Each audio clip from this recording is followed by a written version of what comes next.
Hello everyone, and welcome to Techstrong TV. Today is Monday, October 10th, and I hope you all are having a wonderful day so far. I'm your host, William Willis, and in today's show, we're going to bring you some fantastic interviews with incredible guests from around the world. So stay tuned. As always, I'm going to start off with our Techstrong News recap, filling you in on the biggest tech headlines that are making waves. Then we'll go over to Alan, where he will sit down with Yoav Regev, co-founder and CEO at Centra, where they will talk about knowing where an organization's sensitive and shadow data lives and how to best classify and protect it. Alan will then give his thoughts on the recent Sullivan case and Mudge's Twitter incident and how they both are spelling trouble for CISOs. We will then be airing episode 7 of the SRE show. In this episode, hosts Mitch Ashley and Austin Parker hear from our panel of experts, Anna Margarita Medina of Lightstep, Adriana Villela of Lightstep, Jason Harley of Honeycomb, and Ibrahim Bouamad of Calyx, as they discuss the mindset, prerequisites, and SRE principles you need to kickstart your SRE journey and how to scale your SRE practices along the way with your business. We're then joined by our very own Cody J. Brown, who will hop on and tell us more about some of the upcoming webinars. We then have 2 episodes of View with Vizard. In the first episode, Mike interviews AJ Grotto from the Cyber Policy Center at Stanford University, as AJ explains why application security is now a socioeconomic issue. Then Mike interviews Dr. Maria Bada, a behavioral scientist for AwareGo, as Maria explains what's required to make cybersecurity training effective. Then, to wrap up this broadcast, we go to Open Source Summit Europe, where Mike spoke with Electometa's CTO, Nicole Papler, as Nicole explained the appeal of the open source Zephyr operating system in application environments where safety is critical. That's what we have coming up for you on this episode of Techstrong TV. So without further ado, let's get the show started. Enjoy. SecurityBoulevard.com is the leading resource for news, analysis, and education on challenges facing the cybersecurity industry. SecurityBoulevard.com covers all aspects of cybersecurity, including data security, DevSecOps, cloud security, application security, network security, security threats, and more. SecurityBoulevard.com has the largest selection of security content, featuring breaking news, blog posts, podcasts, and more. Visit www.securityboulevard.com to learn more. SecurityBoulevard.com, home of Security Bloggers Network. Hi again, everyone. Here are the headlines for October 10th. First up, Google has stated it will open its first data center in Japan by 2023. The data center, which will be located in Insai City, Chiba, will be part of Google's $730 million fund to invest in local infrastructure through 2024. Google has said the new data center will help people with faster and more reliable access to its services, while also supporting economic activity and connecting Japan to the global economy. This will be Google's 3rd data center in Asia, after Taiwan and Singapore. Next, while lots of money is going into the construction of semiconductor chip plants, global demand for memory chips seems to be shrinking, as Samsung recently warned of a 32% hit to its profits. Due to weakening demand for consumer electronics, Samsung's profits for its microprocessing-making business suffered. Sales of the electronics devices have been hit as inflation has risen, and the companies that normally buy these chips have cut their purchases and plan to use their existing stocks instead. This gloomy forecast is expected to last until early next year, when things start to pick up again. In other news, a Nigerian advertising regulator has sued Meta for publishing unauthorized ads with a $70 million fine. Nigerian advertising law requires regulators to approve ads based on certain criteria, which is heavily examined by advertising practitioners in Nigeria. That means that before any ad is put out, it needs to be vetted and approved. The lawsuit states that Meta has disregarded this. In particular, the lawsuit cites ads directed at the Nigerian market through Facebook and Instagram. Next up, one of the world's largest insurance companies, Munich Re, has stated that it will stop backing new oil and gas fields beginning next April.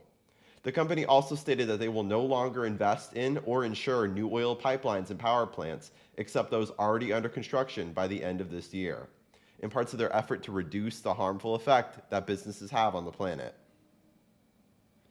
On Digital CXO, we have an article looking at the future of financial transactions using smart contracts. Smart contracts, which are business rules written as software code and deployed using the blockchain network, could accelerate business transactions with unprecedented efficiency. To learn more about smart contracts, go to digitalcxo.com. On Security Boulevard, we have an article looking at a recent report that attributes two separate cybercriminal gangs from China to the same source. The report found that the tactics and procedures used by both groups strongly resembled each other, and the two groups are now being known as Emperor Dragonfly. To learn more about the report and its implications, go to securityboulevard.com. Finally, on Devops.com, we have an article looking at how to prevent turnover in DevOps teams. The average software engineer turnover right now is 57.3%, but change-ups can stifle progress and development. This article looks at ways to minimize this turnover in DevOps teams, including reducing context squishing, combining engineering and product teams, and not underestimating the importance of flexibility. To learn more, go to devops.com. And that's today's Techstrong News Recap. This is Techstrong TV. Hey everyone, welcome to another Techstrong TV segment. I'm happy to tell you about a company that is breaking into the U.S. market. We have their co-founder CEO here. His name is Yoav Regev. Yoav, welcome. Welcome to Techstrong TV. Yoav is with Centra. Great to be here. Welcome. Great to be here. Thank you for having me, especially these days. So my name is Yoav Regev. I'm the CEO of Centra. And I just moved with my family to New York City a few weeks ago. Very exciting for all of us. Really? Oh, good for you. I'm from New York originally. Well, we'll talk offline. I don't want you to give out personal information on here. But welcome to New York. It's still home for I moved out of New York 20 years ago, but it's still home for me when I only feel home when I land back in New York, and I'm happy to hear. So, it's great that you've moved to New York, but if you don't mind, give our audience, give us a little of your personal history, your background prior to coming to New York. Great to share that. So I spent about 25 years in the Israeli elite technology 8200. I started there in 97 as a developer, and since then did all the way till the head of the cyber department. I entered service about, it was last February, and a little bit after that, we founded Centra. So it was a great journey. Of course, I can't talk a lot about that. By the way, no, I'm sure if you could, we'd all be in trouble, so don't. Exactly. But that's a very look. We've had the pleasure and privilege of having many former Unit 8200 folks on our shows over the years. 20 years is a very long time to be at 8200. Yeah, there are a lot of people put in there 4 to 6, maybe 8 years, and then go into private. What made you I'm a serial entrepreneur myself. I've started several companies, venture-backed companies. No one says, I feel like starting a startup and just does it. Everyone, you got to have sort of a burning desire that you're doing something important, that you're doing something worthwhile, that you're willing to put, your blood, sweat, and tears into it. What about Centra made you feel that way? So after the long service, I asked myself, and pretty fast I did it with my friends, my co-founders, what we can do that can let us go big to try to solve a very big problem that are relevant these times. And we understood that what we should do is to deal with data security, because first of all, we really love the data security area. We have a lot of experience and deep knowledge of that. And I really believe that this is a fundamental for for the world for the next 2 years, because based on data security, we can move fast, even much more faster than we run today. And I talk from the business angle. And we believe that we need and we can solve that problem for the rest of the world. Yoav, I've been in cyber now 25 years.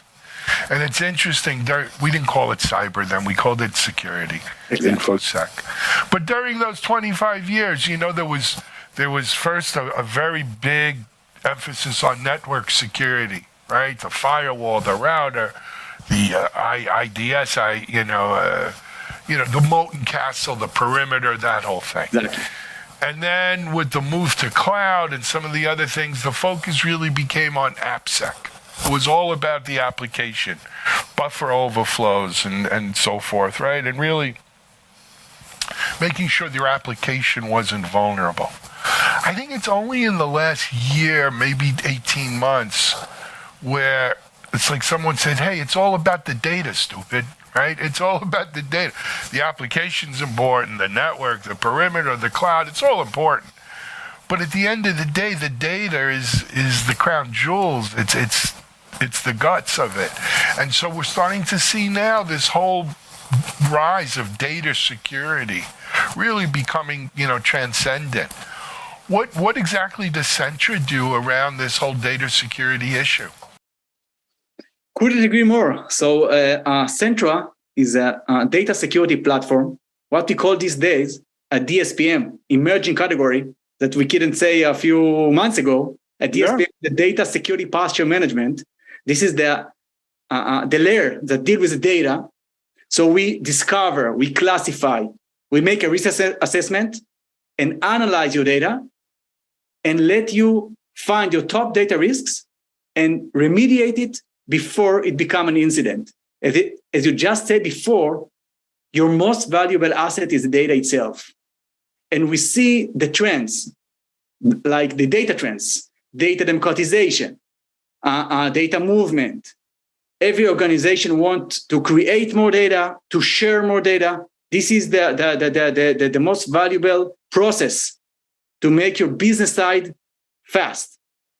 And when you combine it with the assumption that it's not a matter of if, it's a matter of when your organization will be breached, you have to deal with the data. You have to regain control and protect your data.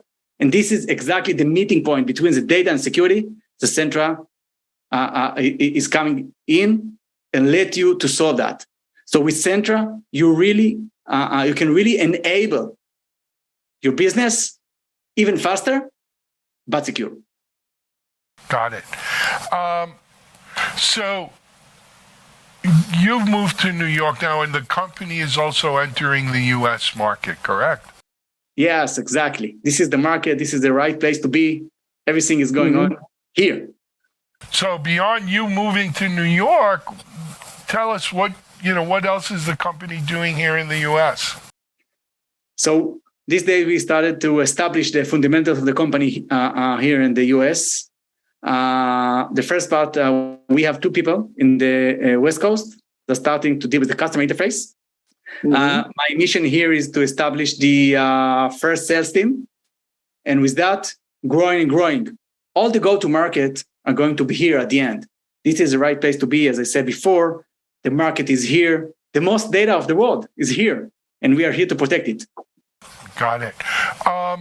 What about, existing customers, though? They're here, Israel, Europe, all over. What is...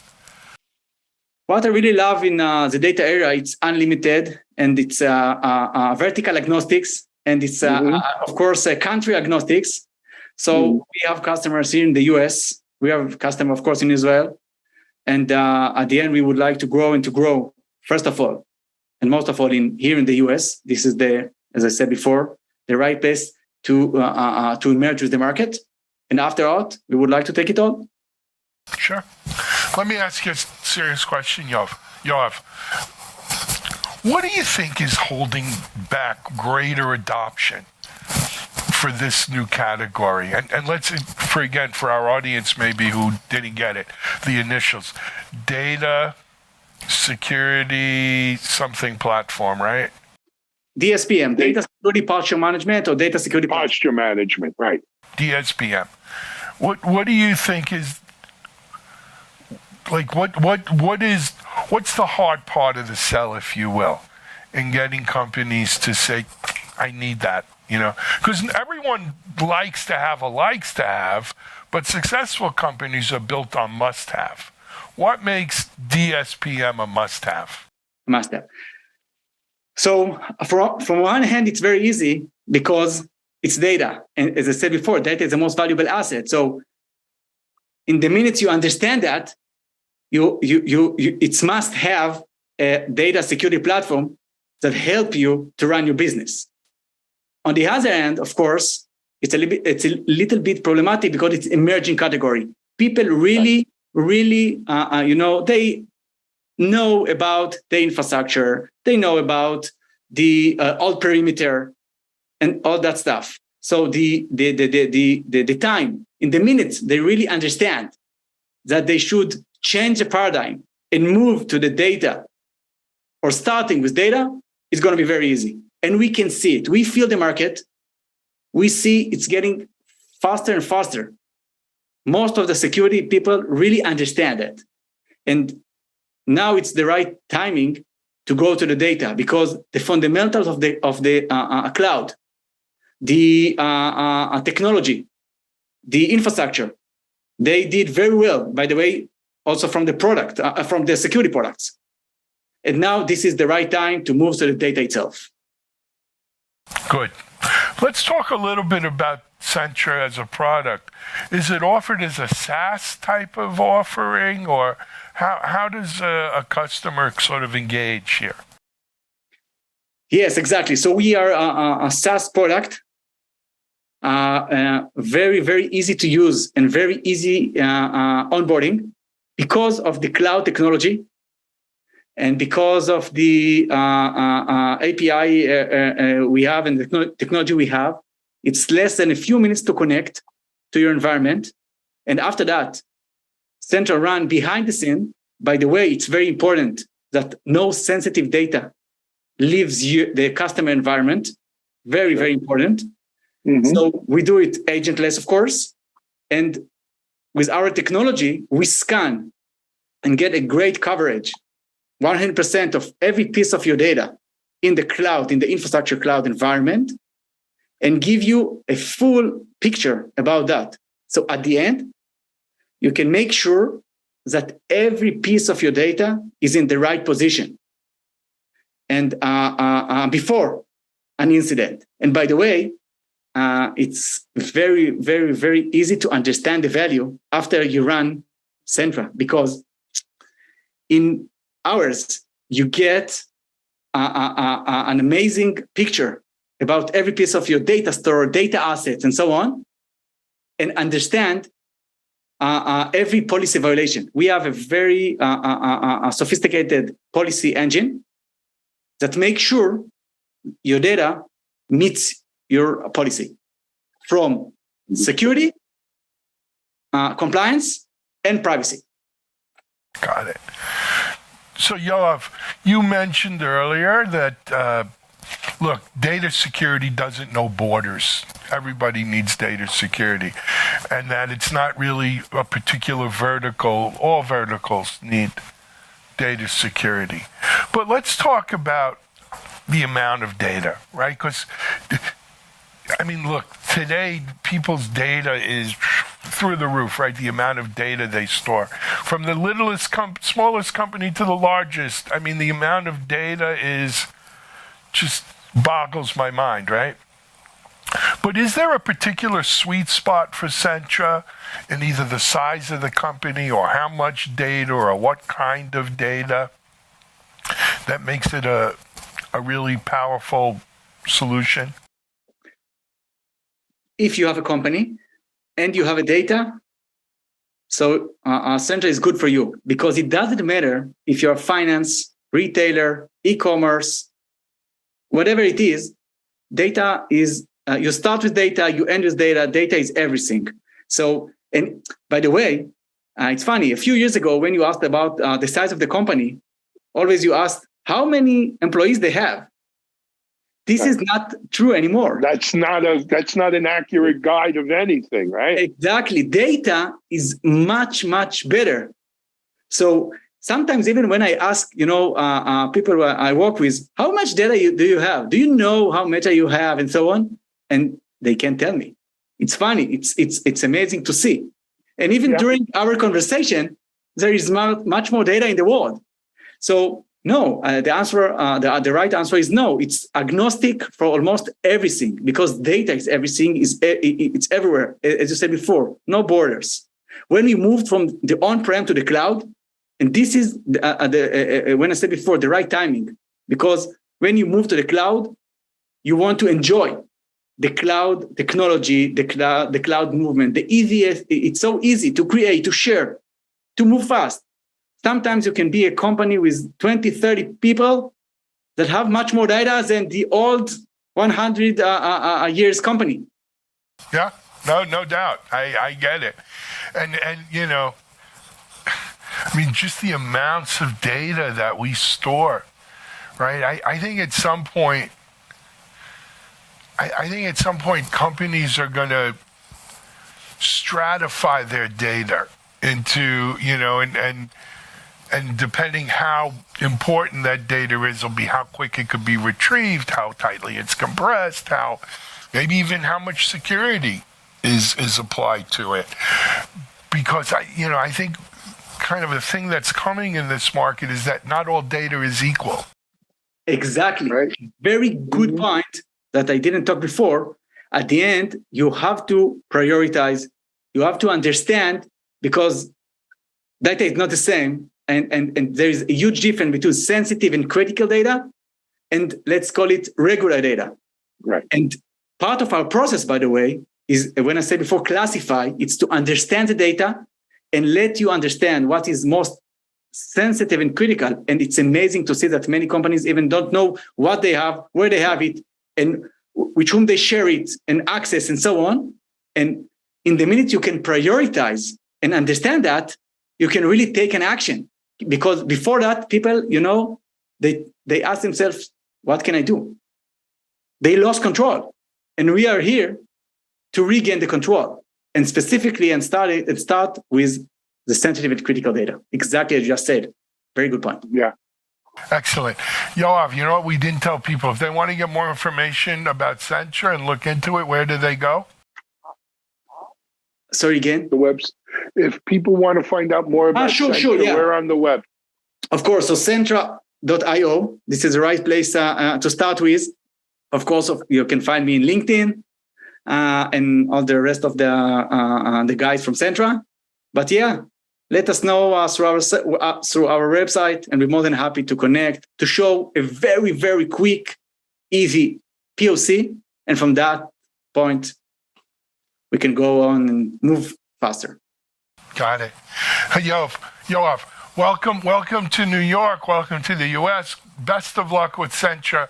Come back on and keep us posted of what's going on, okay? Sure, I'll be more than happy to be here whenever I can. All righty. Go check out Sentra. That's Sentra.io. Sentra.io.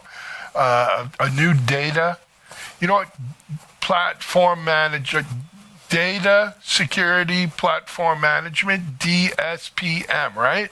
Exactly. All right, I got it. You are part of a little bit. You are part of the emerging category. All righty. Sentra, check them out. We're going to take a break here on Techstrong. We'll be back in a minute.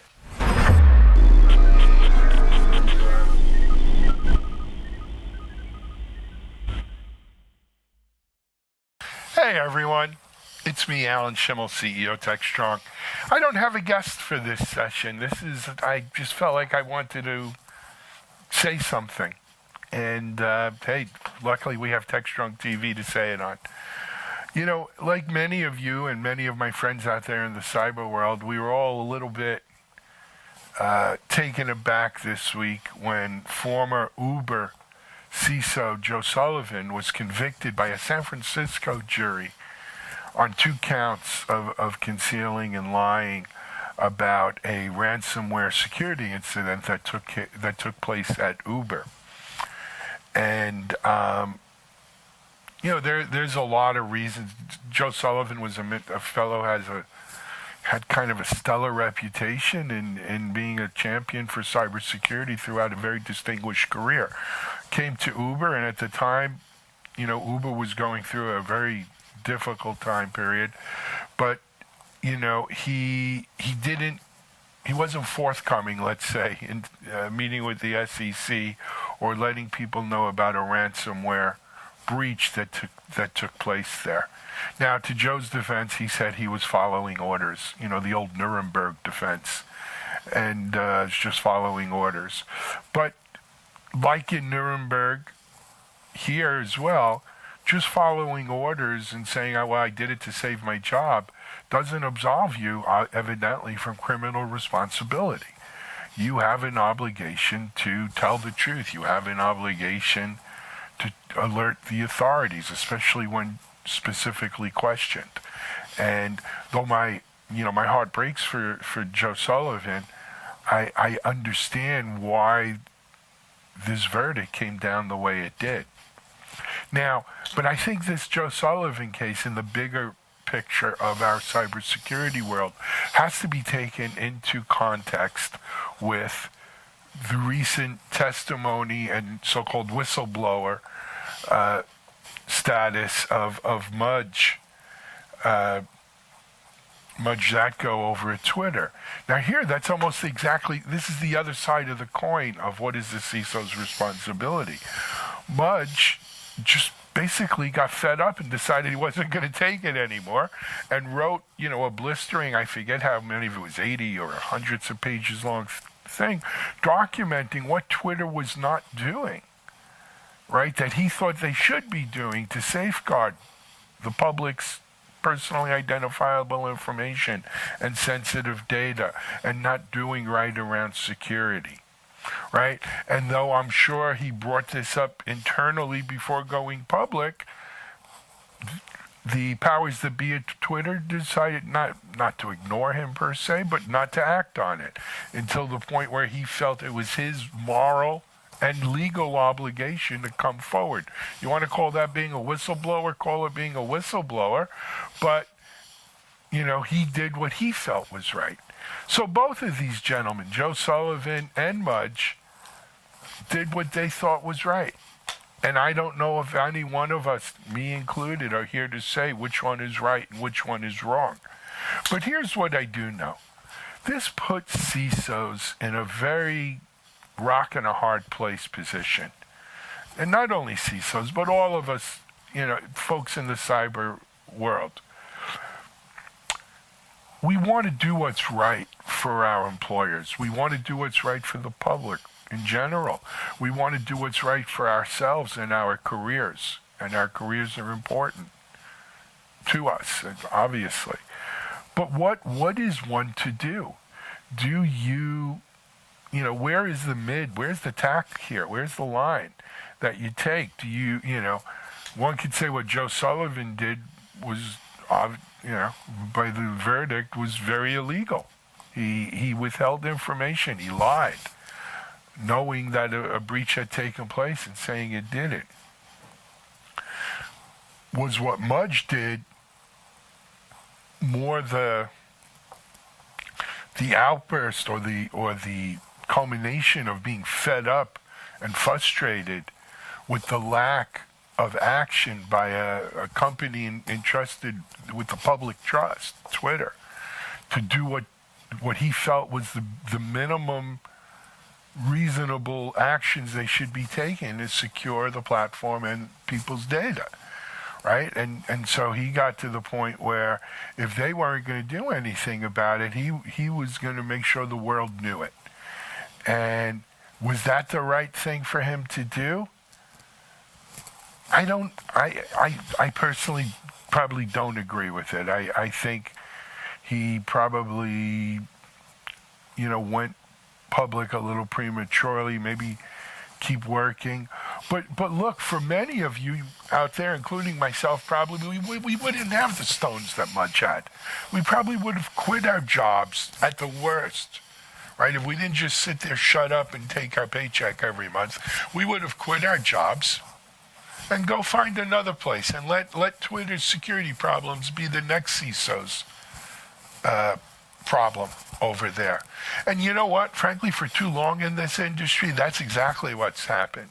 I think there's a lot of people who've done what Joe Sullivan says, which is toe the company line. Hey, we're not disclosing this quite yet, right? We've got shareholders, we've got a quarterly report coming up or whatever.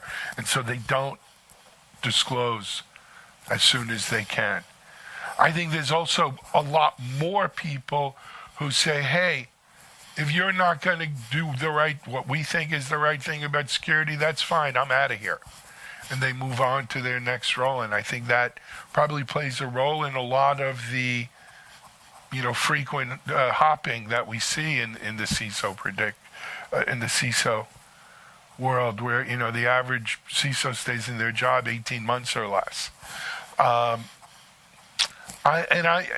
be honest, I'm not smart enough to tell you what's the right thing to do. I think the right thing to do, though, depends on every situation, is its own situation. I think what we're seeing here in these two cases are two extremes, right? So to wrap this up, my advice for those of you out there, CISOs, wannabe CISOs, people in cyber who are dealing with this issue is, look, it's never a good idea to lie. Absolutely not. Never a good idea to lie, especially to a government agency or anything like that. On the other hand, before going mudge, if you will, we'll use that as a verb, and going public and blowing the whistle, is the right thing to do leave the job and go find another job? Maybe, maybe not. I think at the end of the day, what he did, Mudge, with Twitter, really shined a light on what security controls practices are being used there. But I just don't know if that's the right thing to do. It's certainly not the right thing to do in all circumstances. Nevertheless, though, these two cases, I think, wind up being intrinsically connected. And I think they present a dilemma for today's cybersecurity professional, today's CISOs, on navigating the right course between being too much of a company person versus too much of the maverick. And, it's not an always easy course to sail and to plot. And I think there'll be a lot of other CISOs who have a very hard time plotting that course. But these are certainly two examples that have brought home really how hard it is to be a CISO, to be the person responsible for cybersecurity at large companies who have a lot of, very sensitive data. At some level, I feel sorry for both of these gentlemen, for Mudge and for Joe Sullivan. It's certainly not what they signed up for, I'll bet. But that is the job today. And so, you've got to tip your hat to CISOs. They've got a really hard job. It's getting harder. And this doesn't even get to the fact of, well, what am I doing day to day to protect things? I hope over the next weeks and months, this situation kind of clarifies itself and CISOs can get more guidance. I think that's one of the reasons we need more CISO peer type of organizations. CISOs need to be able to talk to other CISOs in confidence about, hey, what's the right thing to do here, right? We need that sort of organizational help. Anyway, again, thanks for listening. It's a difficult situation. We'll be watching it as it further develops. CISO Talk, to hear how real-world CISOs are dealing with today's real-world issues. From enabling secure remote workers to accelerating secure cloud adoption, defending against a pandemic of security attacks and beyond, CISO Talk covers the cyber topics you want to learn about. With your hosts, Unisys CISO Matt Newfield and Media Ops CEO Alan Schimmel, featuring a revolving panel of CISO cyber experts. This is where CISOs talk. Join us on digitalanarchist.com and techstrong.tv.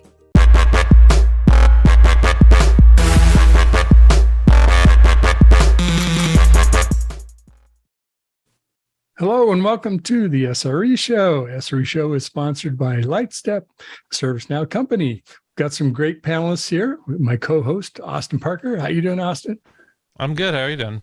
I'm doing well. It's always good to be with you and this fabulous crew. We are going to be talking about how to establish or experiences from establishing an SRE practice, function, whatever you might want to call it in your organization. Kind of maybe lessons learned, maybe experiences that we've had, all the above. So before we get into our topic, again, thank you to the good folks at Lightstep for sponsoring our show. Let's do a little round of introductions, and then I'm going to have Anna actually do the topic. So let's make her go last, and then she can start the topic off. Austin, for folks that don't know you, why don't you say just a little bit about yourself? Yeah, I'm Austin Parker, head of developer relations at Lightstep, author, speaker, bon vivant, quite a few things. Niche internet micro celebrity, as we discussed on the before the recording button was hit. Yeah, we were having that conversation. Great term. All right, somebody jump in. Who wants to go next? I'll go. Hey, I'm Adriana Villela. I'm a developer advocate at Lightstep. Part of that, I managed a platform team and an observability practices team at Two Cows. Have a background in software engineering, but Devops and I found each other like 8 years ago or so, and it's been a love affair ever since. So now I've since expanded into SRE and observability, and it's been awesome. All right, who wants to jump in there next?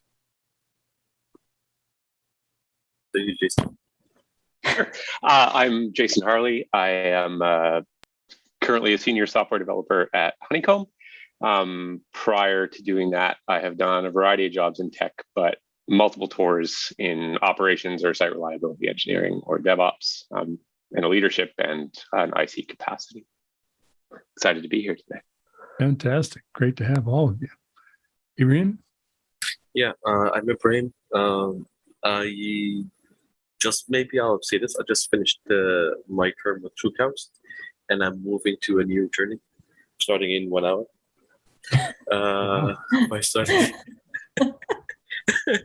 So after this, I'll be signing in the laptop and doing the email and stuff. So and that's what I call being in between jobs. Yeah, literally. Yeah.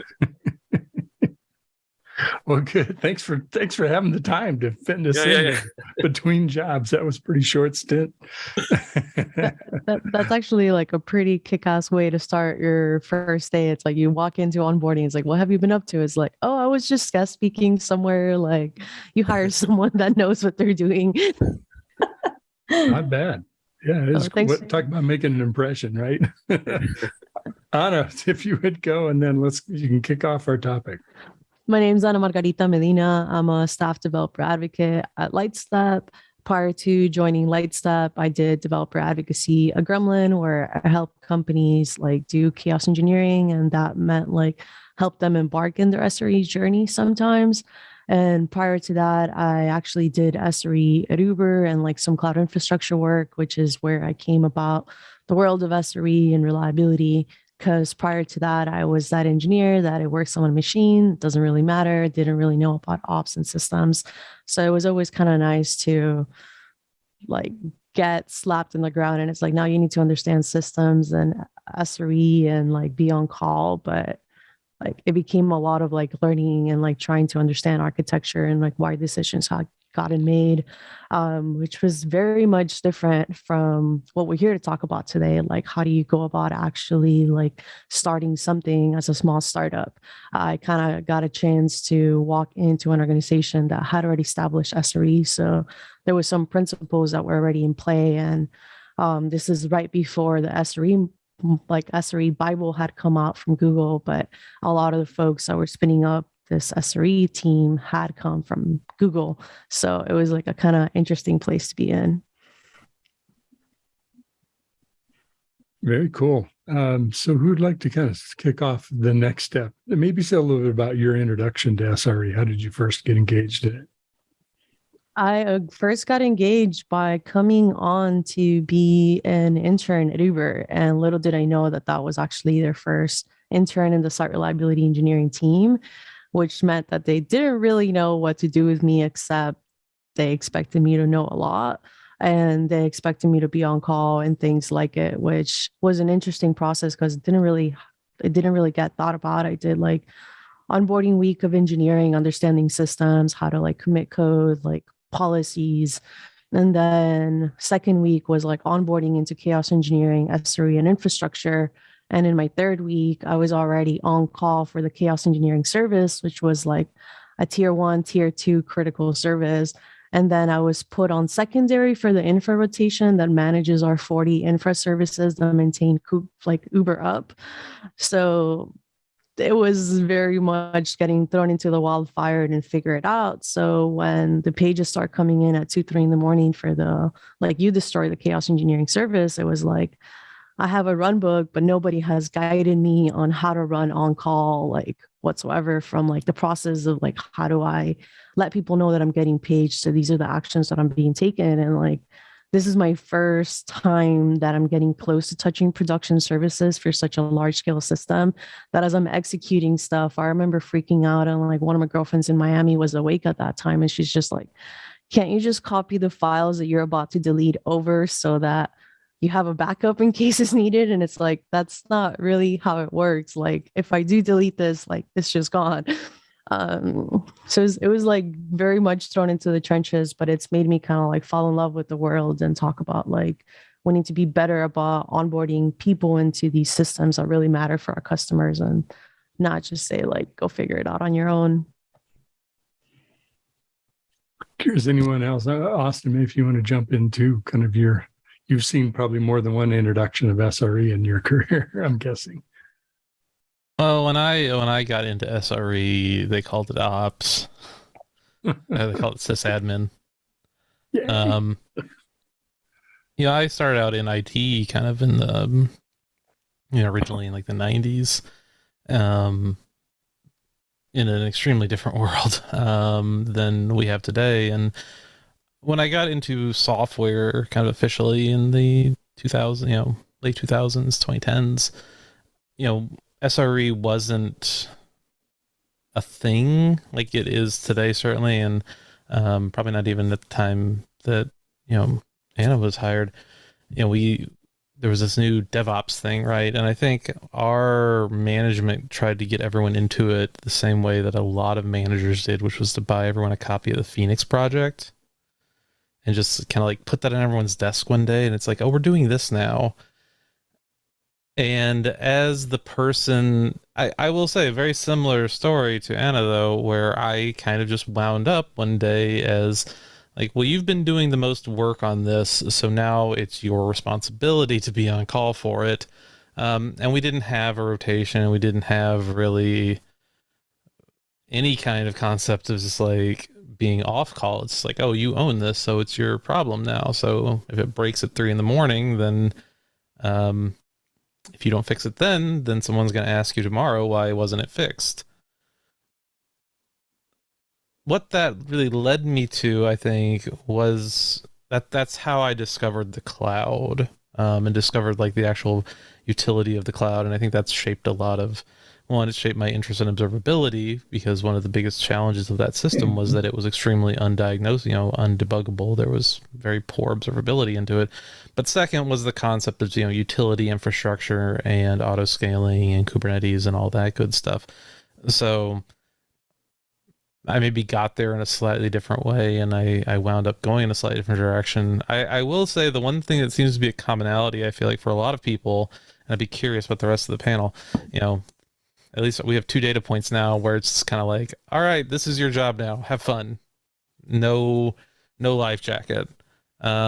Is that a very common way to be introduced to SRE? I'm kind of getting the feeling it might be.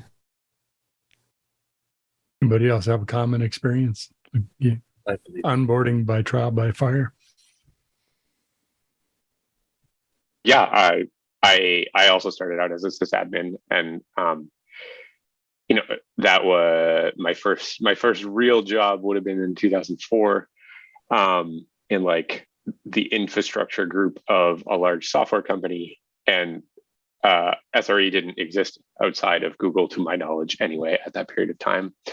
Maybe it wasn't even talked about then. I don't quite remember the timeline, but after going through like all of that is trial by fire, right? Like the thing blows up, and that's the accounting system, and that's I remember being fascinated and drawn to SRE as a concept and a practice, though, because it brought reliability out of that nebulous bucket of non-functional requirements. Everybody loves NFRs; they're the best. Performance, bug-free, secure. And now all of a sudden we could talk about reliability like it actually mattered to the business. And that was just like a revelation to me. I remember reading the Phoenix project engrossed about like the train wreck stories. And then here you are. Here I am. Adrian, I'm curious your introduction too. It's funny you mentioned the Phoenix project, and I remember the first time I read it, I'm like, how do you know my life? It was like, you kind of revel in the train wreck. I did like that book. I know this is not turning into Phoenix project review, but the one thing I didn't like about the book is that everything was like in a little bow at the end, and everything's like la la la, all the problems we fixed. But I feel like real life is a lot messier than that.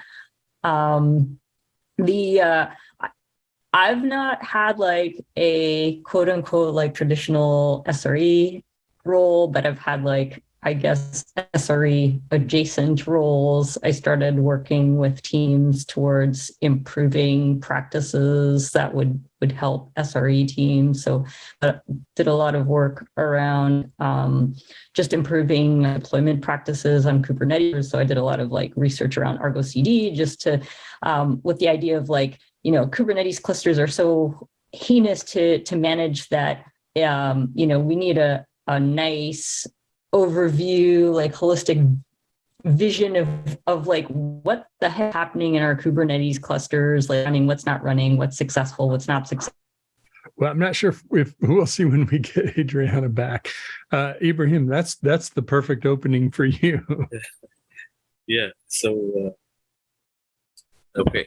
So there you go. I worked in a big company where we had the Devops, ops, infrastructure all in one team. It was a really bad experience to have like more than 11 people in one team. Anyway, so in that team, we're responsible for services. And the good thing in more management, it was they change new trends. So when the team topology book came out, we kind of shifted to the platform style, and slowly we were giving services to support. And then from that came more SRE roles of keeping up this production app up and everything is okay. And then I transitioned to another company where it's solely SRE. But I would agree with Austin. It was like, hey, here, we have this service issue here, and nobody would know how. There's no runbooks, and nobody will save you. And you'll have an email every maybe or a ping every half an hour what's happening, and you don't know what's happening, and you just survive there. That it was a very brutal introduction. Yeah. Yeah. So tip 1 for how to establish an SRE practice from the ground up: don't do any of that. Yeah. That's our first takeaway, I think. Look before you leap, maybe. I do love an anti-pattern. Yeah. We'll tell you how to do this properly by telling you all the things you shouldn't do, which is the best way to learn. I think one thing that's interesting that Ibrahim really touched on there is, because you use the word trend, right? And I remember this very distinct memory, actually, of going and visiting a client of my last company. And they were having a lot of implementation problems, and they were wanting to learn from me, like, well, how do you all run your software, right? And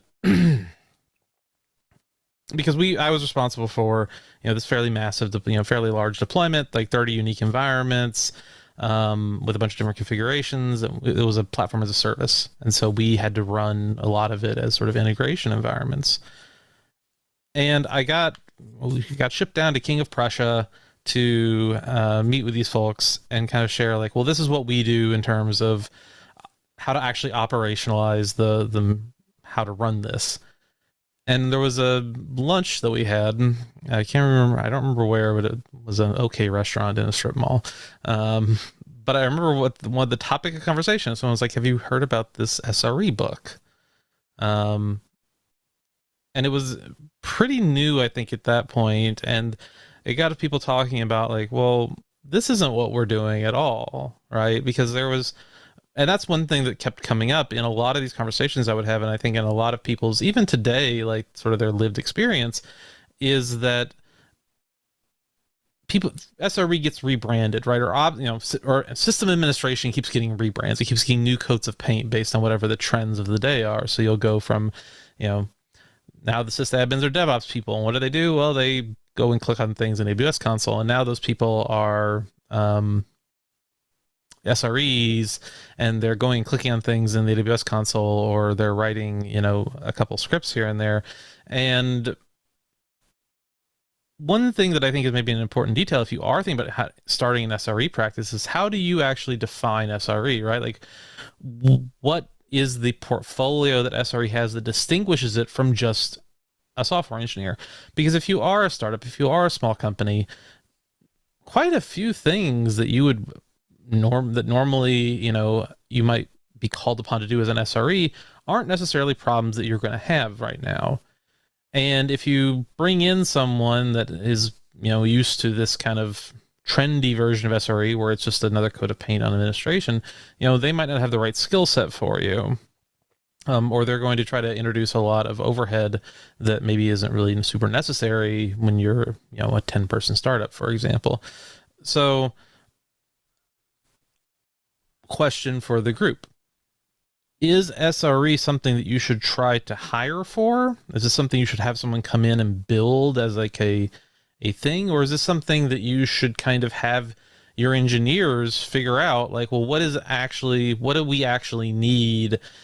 What are the things that we care about in terms of site reliability and in terms of a practice around it, and then either kind of having people shift roles into that, or finding, maybe external candidates who can come in and map to that vision of SRE. I think a big part of that depends on the goals and the struggles with the business at that moment, right? Like, we're a 10-person startup and we are interested in SRE, and if we're at like this crossroads of, is this like a full-time role, like we're going to hire a specialist, or can we as an organization sort of start to adopt these practices? If I was in like an influencing position at that company, I think I would push for the group of 10 to start to think about reliability as like a function, like going back to, it's a non-functional requirement, but it's pretty damn important. Like, your stuff working is what your customers want. Mm-hmm. So like, and peeling that, one more time, what's even prompted this conversation? Like, are your deploys bad? Are you shipping features that are absolute bloodbaths when people go to use them? Like, what is the forcing function of this conversation? And I know I'm asking more questions, but I think that context really, really matters, because every company's, God, I hate the word journey, but I'm saying it anyway. Every company's journey is going to be a little bit different, because the context of how you're running and what you built it with and what your customers are and what your business goals are ultimately going to influence that, right? So, but from what I have seen, 10 people starting to think about reliability as like a business function, and how that can be measured, I think will do a small startup far more justice than hiring a specialist at that point. I would agree with you. The only caveat I'd add is making sure that those people are willing to shift their mindset around that, right? Because I've seen so many organizations where they're like, we're going to become an SRE organization, and then everyone's like, okay, business as usual, and no one's actually willing to change, right? So making sure that those people that you're plunking into your SRE organization are going to be the ones that are willing to make that change happen. And I would even say, to a certain extent, it might be nice to have like someone maybe one external hire for starters, just to like inject some new ways of thinking into the team? I think that's a good, well, just to pivot on that question real quick. I mean, is SRE something that should be approached as like a bottom up or a top down? Or, I mean, third option is it has to be both. I think both, because you got the doers, right? You've got your SREs doing the things, but like if you've got upper management that's like, let's start an SRE organization, and then and then they basically want you to keep acting in the same way as before. Well, that's no good either, right? There needs to be buy-in, and it's got to be more than just words, right? Because I've seen that so many places where they want to just pay lip service because it's trendy, and some they attended some like retreat where they're like, oh, you should do this. So like we like really getting those upper management folks bought in is key. You used to call that the airline magazine article that the manager read on the way back home, right? Okay, we need to do That's that. right. That's right. I feel like it ends up being both, definitely, because from the start point, like, do you need those engineers to be able to like level up, like, well, not level up, but like surface like the reliability issues that they're having. And at the same time, like they're going to need room to learn. Like it's not that they're just going to wake up one day and be like, I know how to SRE. So you either need like money to either like consult with other folks, give them room for them to do experiments and like learning and POCs. But that comes from the top. If the top is not really bought in, like as a function, we're going to give you space. We're going to give you engineering time. We're going to be comfortable with failure because we are implementing new structures. Like those type of movements like are not going to be happening either. So it does fall into like it depends, but it kind of does come into if you have your upper leadership saying we're buying SRE, like you just start throwing money at vendors that work in this space, but no one's really like, oh, these were the issues we were having, and this is like how we go about using the tooling that we have. And at the same time, you can be uncovering all these issues, and if your upper leadership does not care or doesn't hear from the customer the pain points, they're not really going to take action on it, which I think actually ends up being like an interesting space to be in, as I've worked at like SaaS vendors in reliability space, because you end up realizing that the engineers don't really know how to even like talk about the issues that they're seeing within their infrastructure. Like they can feel the burnout. They don't know how to call it burnout. They can be agitated at like having to constantly be fixing janky tests, but not understand like where they need to commit the time, or how to like write up a proposal of like, we could be more proactive about incident by following these procedures. So sometimes like it was an interesting room of like coaching them on how to advocate for their needs. I think on that point, that's an interesting question. Like, is there actually a sweet spot really to kind of make that flip from you have a team that's following SRE practices or that's thinking in a reliability mindset, and then transitioning to like, well, now we have a defined role and team for site reliability. Like, is there a number of engineers? Is there a number of customers? What are the, obviously there's no hard and fast rule, right? Every business is different. Every team is different. Every organization is different. But what would we say are the characteristics of, what are the signals of like, okay, you have a reliability mindset and that's great, but now you need to think about resourcing and staffing this appropriately? Ibrahim, I would love for you to jump in. Yeah, I really think, in my opinion, the way software operates or the way people sell software, it matters on how you do SRE. For example, subscription model companies are different than companies who have contracts with big names only, because that will dictate how you fix things. And when there's a problem, they will tell you just patch and don't talk to me, just patch. And then all of the SRE best practices, nobody will care about. Where in subscription models, I feel like they have to follow a procedure because they have so many people subscribe. And that will be, I think, better place to do SRE. But if it's only one big customer, the most important customer, you can't bring any SRE best practice on the table when there's an issue there. You can't. You just want to survive. So I think if you want to establish an SRE team, you should have a good number of customers. Because if you're a small company or rely on one stream of income, I think it's hard to enforce these rules. Yeah, and I think to piggyback on that, like, if you do, it's a fine line, right?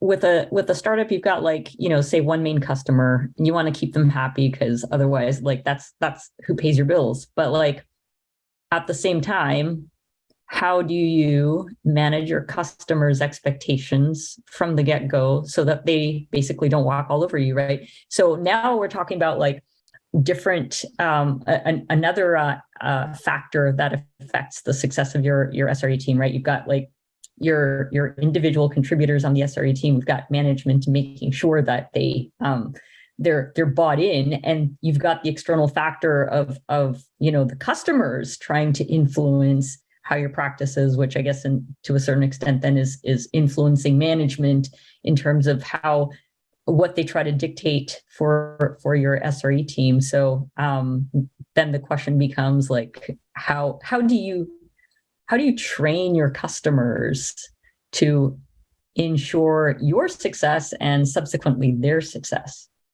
Anna, thoughts? I'm thinking. Okay.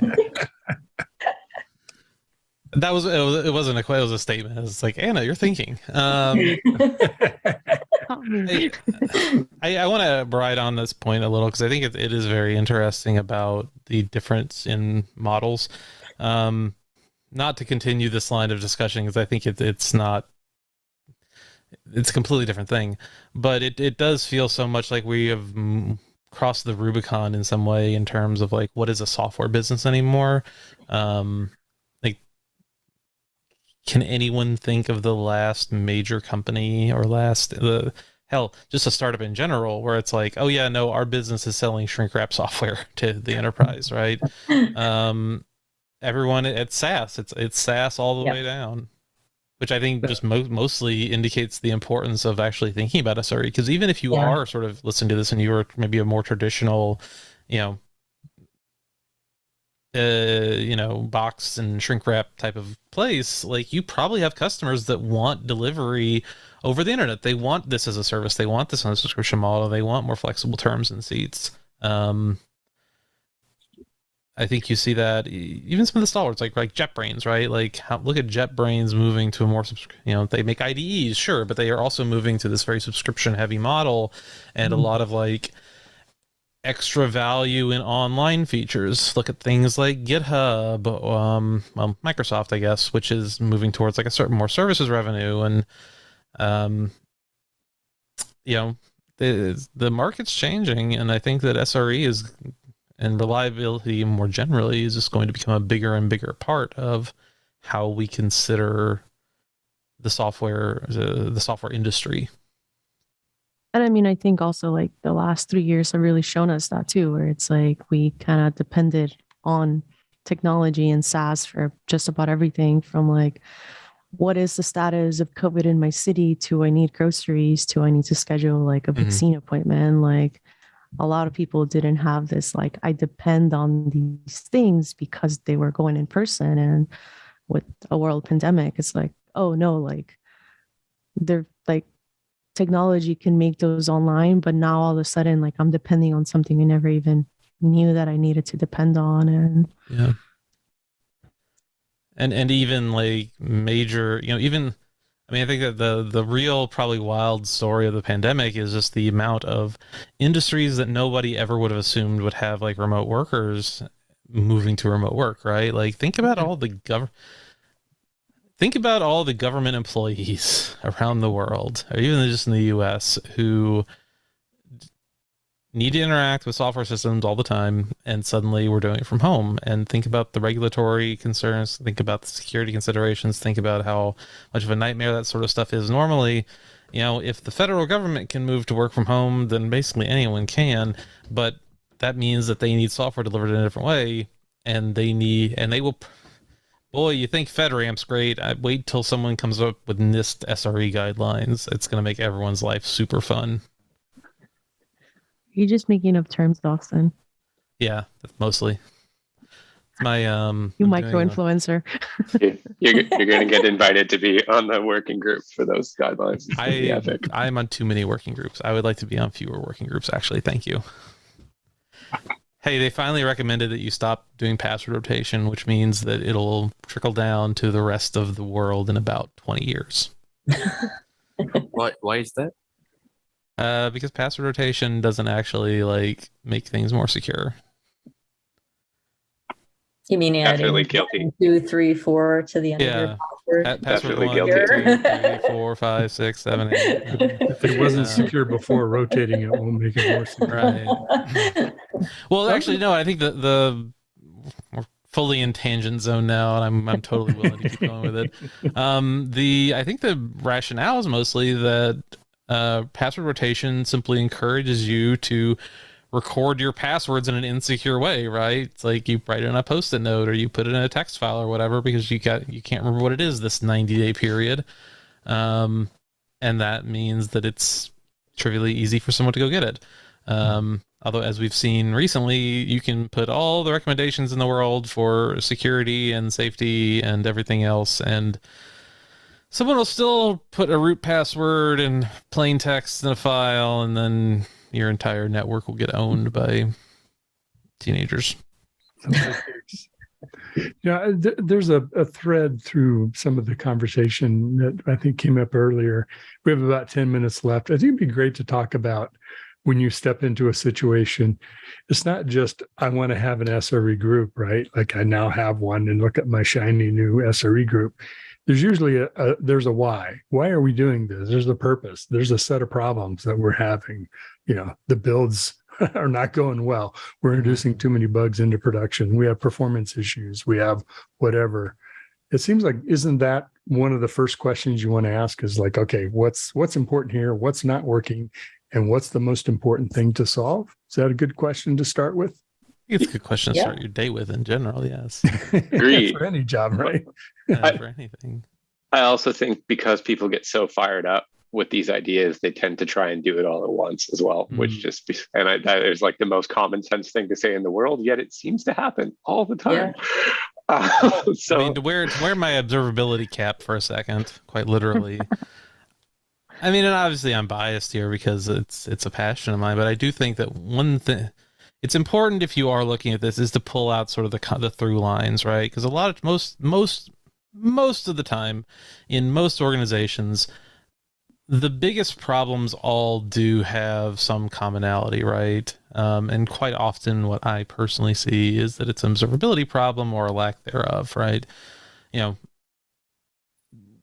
Or at very least, it's very difficult to quantify any other problem you have without observability. So one thing to consider when you are saying like, well, we need SRE, is asking yourself if you need SRE or if you just if you think you need SRE because you literally have no idea what's going on without it. I think that to me is the real benefit of an SRE or someone who's sort of there to ride herd on the rest of the team and be like, well, actually, no, we aren't going to just like FTP files to prod, and we're not just going to like randomly kubectl apply, crap from our desktop or our laptop. We're going to do a process, and I'm going to tell you what that process is and make sure you follow it, because you obviously can't be trusted to do that yourself. I think it's just admitting that like technology has gotten complex over the last 20 years, and we just cannot keep on doing things like maintaining our systems the way that we used to. So we have to find a way to, bring the order to the chaos. It was cute before to be able to FTP into some log files, but like that's just not going to cut it anymore. Like it's just too complex. I would actually challenge that point, though. I don't think it was ever cute. I think people just did it because it made them feel smart. Fair enough. Like I loved it. Don't get me wrong. I had like dual 21-inch CRT monitors, and the green matrix theme, and yeah. Oh, CRT, wow. Cranking Winamp. Yeah, like you could press the Goss and your hair moved. Yeah. That was good stuff. But people do that stuff because they have to, and unfortunately they then think that to do it they have to do it that way, right? Like it's this awkward dance. And like I think when stuff like pipelines and like policy gates, whether it's open policy or something else, like those should be empowering for teams if you've done them right. And if people are trying to sidestep them, that is strong signal that you have done the wrong thing for your organization. It doesn't matter that it worked somewhere else. Like at this group right now, that has caused friction, and it's the equivalent of the sticky note on the monitor, to go back to like mandatory password change policies, I think. Oh, it does go back to that. Like business needs are going to be different for every single business, whether they're like selling shrink wrap or they're selling SaaS vendor, subscriptions, where it's like those gates are going to be very much different needs of the business. And it all goes back to that question of like, when you're starting an SRE practice, like what is it that you're trying to achieve? Like, is it for the customers? Is it the business goals? Is it because you literally can't write code without breaking production? And to add to that, don't implement the Google way of doing things because that's what you think you should be doing. The book was written by Google for Google, not for you startup land, right? Yeah, exactly. It's like everything. There's like good little nuggets, and obviously take the stuff that works for you. But I think the common theme here has been like, do what works for you. Not everyone's running at the scale that Google is, of course. Yeah, exactly. And I think that needs to get highlighted in the book sometimes. Yeah, totally. Not every startup has written a global distributed log service. No. One of the best chapters of the book. If you haven't written 2 globally distributed log services before breakfast, then what are you even doing? You're clearly not on the SRE. You're clearly not on that grind set. I'm upgrading Kubernetes versions probably. That sounds fun. Sounds lovely. I mean, hey, at least you're doing it on GKE and not something that isn't GKE, right? No comment. I spent a lot of time this weekend playing around with Kubernetes, and it's amazing to me. It's like, actually, not to derail again, but I think it is fascinating to me how concomitant like SRE as a defined job role has been with Kubernetes. Because I remember when Kubernetes was brand new, and I remember seeing like version 0 of like Kelsey's Kubernetes the hard way and going through it and being like, wow, this really sucks. And we had built a Kubernetes installer that I can't remember the name of. I have to go look it up in GitHub. But we built this Kubernetes installer that kind of was meant for like installing Kubernetes onto, dedicated hardware or into like virtual machines or whatever. This is pre-GKE, pre-everything. And I went through, and it's amazing how much better managed Kubernetes has gotten until you need to do literally anything with it. And then it's like, oh, this is actually 20 times worse than it ever was because this Kubernetes has sprawled into being kind of all things for all people, all possible container orchestration scenarios. And it's like, this is incredibly confusing, and I have no clue what I'm doing anymore. So I think if you are a smaller organization, for whatever reason you started building on Kubernetes, then you should probably hire an SRE just so you have someone that knows what the heck's going on with K8s, because I don't think anyone else does. I would even take a step back and ask yourself, do you need Kubernetes? Yeah, I think there's two minds of it, right? Like, this is an interesting, fun conversation for you, everyone. If you meet up in person at some point, find your biggest competitor, find a colleague at a company that isn't yours, and compare and contrast the engineering decisions that started and where they've led. because I think you actually see really interesting distinctions between groups of like, this is the people that started building on kind of this is people that started like monolith, scale it up until it breaks, and then rebuild the world. Then you have the people that were like very, very attached to a particular cloud. Then you have people that kind of attach themselves to different sort of orchestration systems and other fabric technologies, foundational technologies. It's very interesting to kind of trace that history with people and just in conversation and see like where, like, what broke for you that also broke for them, but also what did you avoid that they didn't.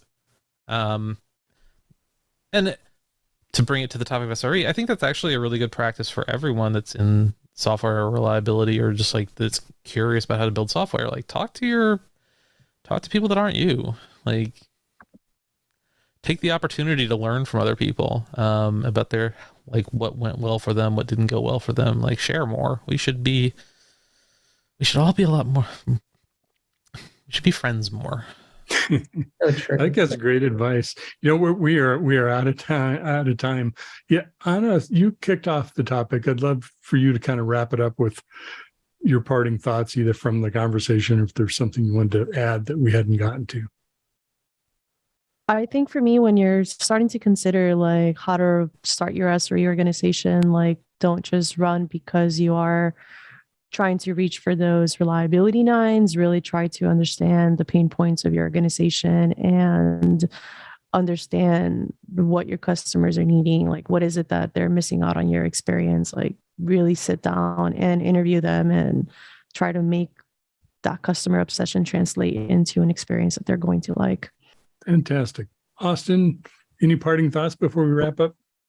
I think this was a great discussion. I'm really excited to see what everyone out there on the internet thinks. Be sure to drop us a comment or like argue with me about how we should actually all be enemies or something. I don't know. But I think this is a good discussion, and I think that it's these kind of discussions that help advance the industry. So in a way, this was fulfilling what you described, sharing our experiences and our knowledge. Exactly. Right? Also, yeah, and to go back and to really bring it full circle, please don't just throw your SREs or DevOps people into service ownership with no life vest and no run book and no nothing. Because boy, that seems like a really common occurrence and doesn't feel very good. Kind of sucks. All right, with that, we'll wrap things up. By the way, Jason, I think they called in the Phoenix project, Brent was the person who was the rock star that was FTPing into production, right? If I recall. So, all right, thank you everybody for joining us. Austin, it's always great to co-host, and Anna, thanks for you for germinating, bringing this idea to life for our conversation today, and thanks for all of our guests. Thanks for joining us. We'll have another episode of the SRE Show up soon, so please check back. Thanks for being here with us.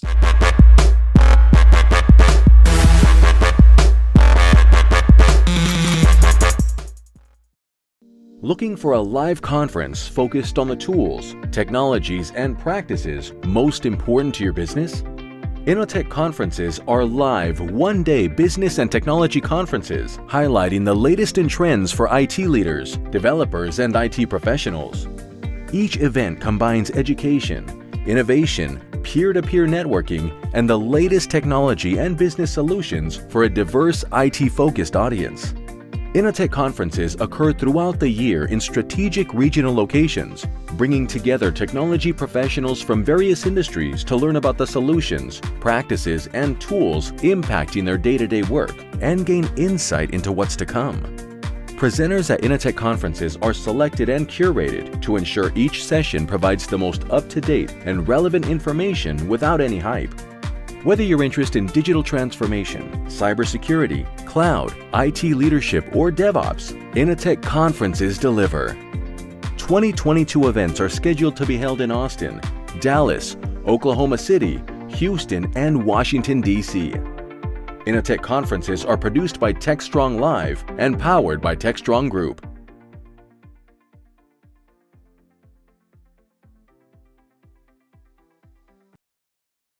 Hey everyone, happy Monday. Cody J. Brown here with some upcoming programs from Techstrong Learning. So first on the docket for tomorrow, Tuesday, October 11th at 1 p.m. Eastern, join builders from Dataset and AWS as they cover challenges with scaling Kubernetes, common Kubernetes errors, and effective ways to detect, troubleshoot, and prevent them. Join us for Scaling Kubernetes with Dataset and AWS. The following day, Wednesday, October 12th at 11 a.m. Eastern, Bunny Shell is joining us on Devops.com for creating ephemeral environments for CI/CD GitOps pipelines with Kubernetes. This learning experience will discuss how to use Kubernetes to create cost-effective, short-term testing environments that look like production. And kicking off right after, Thursday at 1 p.m. Eastern, the Fairwinds teams will demonstrate how to configure your Kubernetes clusters to avoid auto-scaling issues and ensure your apps are ready to scale properly. So join us for AWS Carpenter Readiness. Are your apps ready to move? That's all I've got for you right now, but we do have plenty of upcoming and on-demand programs for you here at Techstrong Learning, so stay tuned. Devops.com is the #1 online destination for DevOps education and community building. Devops.com covers all aspects of DevOps, including DevOps best practices and tools, DevOps culture, DevSecOps, business impact, continuous testing, continuous delivery, and more. Devops.com has the largest collection of original DevOps content, featuring breaking news, blog posts, podcasts, and more. Visit www.devops.com to learn more. Devops.com, where the world meets DevOps. This is Techstrong TV. Hey guys, thanks for the throw. We're here with AJ Grotto, who is with the Cyber Policy Center from Stanford, and we're going to be talking about exactly what is the impact that all these new requirements from the federal government are going to have on software providers, and maybe what that means for larger enterprises. Hey AJ, welcome to the show. It's good to be here. Thanks for having me.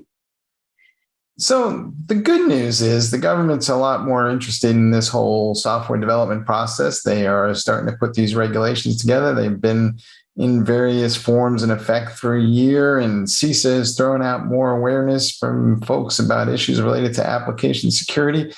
But when we take a giant step back, what's your sense of the ultimate impact this is going to be on the providers of software? What do they need to be thinking about, and what needs to change? Well, obviously the goal of these measures is to require federal agencies to demand more secure products from their vendors. And for a long time now, the broader sort of enterprise ecosystem has not demanded security the way that I think many of us in the policy community would prefer. It's been kind of a long slog over the past, say, 15, 20 years of incident after incident demonstrating real problems with many of the dominant software out there. The government historically has had a real challenge with IT. It is a difficult customer for vendors. It's hard for the government to adopt new technology, keep technology fresh, and this series of efforts that the Biden administration has pursued really goes back to the Obama administration, and so across the Trump administration and into this administration to get the government to demand better security as part of sort of a broader call it a refresh of IT procurement. Do you think, therefore, that the software supply chains and the processes that we use to develop software are, for all intents and purposes, fundamentally broken, and we're going to ask people to go back and kind of revisit that whole thing end to end? Well, I can only look at the artifacts, the outputs of that process, which aren't great, and on the one hand, vulnerabilities are going to happen in software. That's just the nature of the beast when you have complex systems. vulnerability. We're never going to get rid of vulnerabilities entirely. That said, if you just look at the ecosystem of software out there, there are some systems that are evidently more secure than others, whether that's because they, fewer vulnerabilities emerge, whether that's because the systems themselves are easier for users to configure. I mean, usability is really a key part of security that doesn't get as much attention as sort of the focus on vulnerabilities and whatnot. The fact that some do better than others suggests to me that there is room for improvement, that there is an opportunity to raise the tide for all boats, which I think is a real top goal for these actions we've seen coming out of the administration. A lot of the focus seems to be on software bill of materials, otherwise known as the list of ingredients that are included in the software. And that's wonderful, I guess. But to what degree is that going to be useful, do you think? Are we going to see systems put in place where organizations are going to red light, green light applications that they're going to consume based on what's in those SBOMs? Is that where we're headed? Possibly, yeah. And the other, so there's this classic a study in economics from the early 1970s by George Akerlof, who would later win the Nobel Prize in economics for this line of work, where the article involved a market for lemons. And at its base, the idea behind the article is that if you have a market where consumers have a hard time differentiating product quality, poor quality products end up flooding that market because consumers aren't willing to pay a premium for quality if they can't tell which products have more quality than others. If consumers aren't willing to pay a premium for quality, then vendors are unwilling to invest the additional resources it takes to produce quality products. And so you end up with a market flooded with what he called lemons. One could argue that the software market is very much has a lot of the characteristics of a market for lemons, where the quality feature is security. If consumers can't tell which products are more secure than others, then their ability to choose a more secure product is obviously limited. And so the software bill of materials is, I think, really aimed at trying to solve for that problem. It's to make that's a major rationale for it. It's just to help purchasers in the government or elsewhere make more informed buying decisions. Now, the other benefit of an SBOM is, once a purchasing decision has been made, in theory, having a catalog of the different software libraries and components that are in a system ought to make it easier, more straightforward. I didn't say easier for organizations to understand when a vulnerability emerges, whether their system is affected by that vulnerability, so that they can make risk-informed decisions about whether and hopefully when to patch that system. There are a lot of bills now floating around Congress that seem to be extensions of this activity that might be more broadly applied. We're starting to see the U.S. Department of Commerce, or the Chamber of Commerce, that's it, the folks who are on the business side, along with all kinds of agencies kind of starting to lobby against some of those regulations because they're basically saying it's overly intrusive and it will slow things down. I think it was Ronald Reagan who once said the 9 most dangerous words in the English language are something to the effect of, hello, I'm here from the government and I'm here to help. So how do we kind of get to something that's reasonable for everybody concerned to maybe not have a market full of lemons, but not slow things down to the point where the rate at which innovation occurs starts to choke? If the government were in a position to purchase IT at the very cutting edge, and I would have more sympathy for that critique, but the government is typically going to be purchasing technology that is not at the cutting edge. And so the argument for slowing down, I think, doesn't hold a ton of weight for me.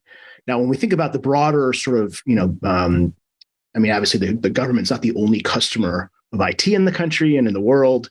There's an argument to be made that, look, I mean, innovation is important, right? But there's more to innovation than just new products. If we consider security to also be a valid and valuable domain for innovation, then in theory, at least, regulations could actually help drive innovation in that respect. Now, I'm the devil's always in the details. I'm a pragmatist when it comes to regulation, meaning that I'm neither. I look at it as a tool. Sometimes that tool is the right tool for the job. Other times it isn't. And I think as someone who has followed cybersecurity now for many years from a variety of different vantage points, from the White House, where I served the National Security Council, the Department of Commerce, a federal agency on the Hill. I worked in the U.S. Senate, and now as a researcher. The problem is getting worse, not better. And so, maybe we should slow down, right? I mean, maybe there may well be an argument for it, and I think we've perhaps over-indexed on innovation, where innovation is understood as new features without necessarily focusing on some of the other quality attributes that matter, like security and safety. So to that point, do you think that we're having the equivalent of a Ralph Nader moment here where software is unsafe at any speed and, we're basically, driving around at 60 miles an hour with no seatbelts and going to crash, right? Unfortunately, I don't. The other sort of occupational hazard of having spent, a long time in this field is every couple of years, there's an incident where sort of the punditocracy says, oh, this is it, right? This is the moment. This is the wake up call. And, really nothing really changes, at least in terms of a paradigm shift along the lines of what Nader's, book in the 1960s did, which was to essentially spur Congress to create the National Highway Traffic Safety Administration, NHTSA. And I just don't, I see a more incremental sort of process before us. It's worth, sort of dwelling for a moment on why that might be the case. I mean, obviously there's sort of an anti-regulatory political, stream in Washington and the country writ large. I mean, that exists. And so, it's always going to be an uphill climb for Congress to authorize agencies to pursue new regulations. The other factor is an economic one, which is that, whenever an organization or an actor is in a position to make risk decisions and they don't bear the costs of those decisions, then their incentive to buy down risk is small. If you go back to the Ralph Nader, to the 1960s when this happened, when sort of the modern automobile safety regime occurred, it was really obvious who was injured by unsafe cars, right? It was friends, family members, people could see it, right, and feel it, and so just the way that the costs were distributed hit home for Americans really hard. In the case of software, oftentimes, so we think about, vendors, for example, companies that produce IT, oftentimes by way of contract, they offload liability for harm. They disclaim warranties onto the customer. And so unless the customer somehow demands more security, the vendor has a smaller incentive to provide it. In the case of, those customers, oftentimes, if an organization suffers a cyber incident, they bear some pain, but oftentimes it may be, if you go back to the Equifax hack from a couple of years ago, obviously it hurt Equifax, but gosh, it was, you and me and your listeners who, in many ways sort of bore the brunt of that attack because it was our credit information that was compromised. And we bore that cost, yet we had no agency over that risk decision. And again, whenever situations like that emerge, the incentives for action are, I think, are limited. And you see this time and time again, not just in software, but just across the economy. It's if I can make a risk decision and not bear the cost of that risk decision, like why would I spend more, pay more, expend more resources to buy down risk? Doesn't benefit me, and I don't bear the cost. So is the answer going to be more regulations, or is it more of a free market decision where, we just need the equivalent of Albert Finney to stand up and say, I'm mad as hell and I'm not going to take it anymore? I think it's a bit of all the above. I think, it's important to, I think, separate this lemons problem, which has to do with consumers not having good information about security attributes, from sort of an underlying demand question, right? So the example I use in my teaching when I present this is, imagine if there was if all of a sudden software vendors decided to develop a way to differentiate code developed by guys and gals in flip-flops and hoodies from those that don't. Is that all of a sudden going to result in an outpouring of demand for software coded by guys and gals? And so no, it's not. I mean, no one cares about that, right? So having more information doesn't necessarily lead to better quality unless that quality is demanded still.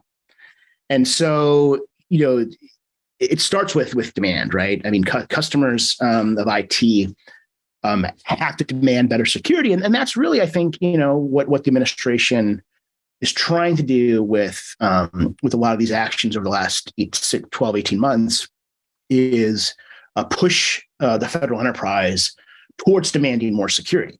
And then measures like the SBOM then help customers, against the backdrop of higher, demanding more security, to actually decide, okay, which products are more secure than others, which products are going to be easier, for me, an IT administrator, me, a CISO, a CIO, to administer and throughout its life cycle.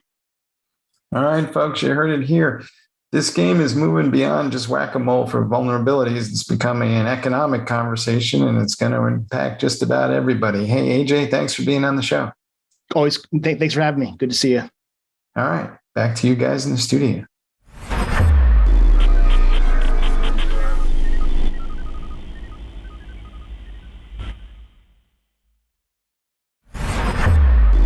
This is Techstrong TV. Hey guys, thanks for the throw. We're here with Maria Botta, who's a behavioral science expert working with AwareGo. And we're going to be talking about what happens with end users in terms of security, and also maybe the security people themselves, and maybe we're all just driving each other nuts in some sort of circle. But Maria, welcome to the show. Hi, hello. Thanks for inviting me. Right. So you guys conducted a study, and you've been looking into what goes on with both end users and also how people respond on the cybersecurity side. But why don't you give us some of the highlights of the study? What did you guys found, and what surprised you? Yes, definitely. And to be honest, we had a couple of surprises there. So AwareGo has been providing training and awareness for many years. So a couple of years back, we started considering, okay, we need to kind of identify what currently is happening, what are the needs, because so many people are actually talking about how awareness training and programs like that are not effective. They're not working in the long term. So we might kind of succeed in changing short-term behaviors of employees, but that doesn't last long. And we know in psychology and behavioral science that that is a bit challenging, and it does take time and effort. So we wanted to really kind of review the current situation. So we went back to our clients and we conducted a survey and also interviews in order to really understand their current needs, whether things are changing, whether we see something else that we need to cover. And basically, just to begin with that, most of our clients were mentioning the need for more personalization in training programs. So usually most companies will have a one-off training, but it won't necessarily cover the needs of specific departments within an organization or specific employees.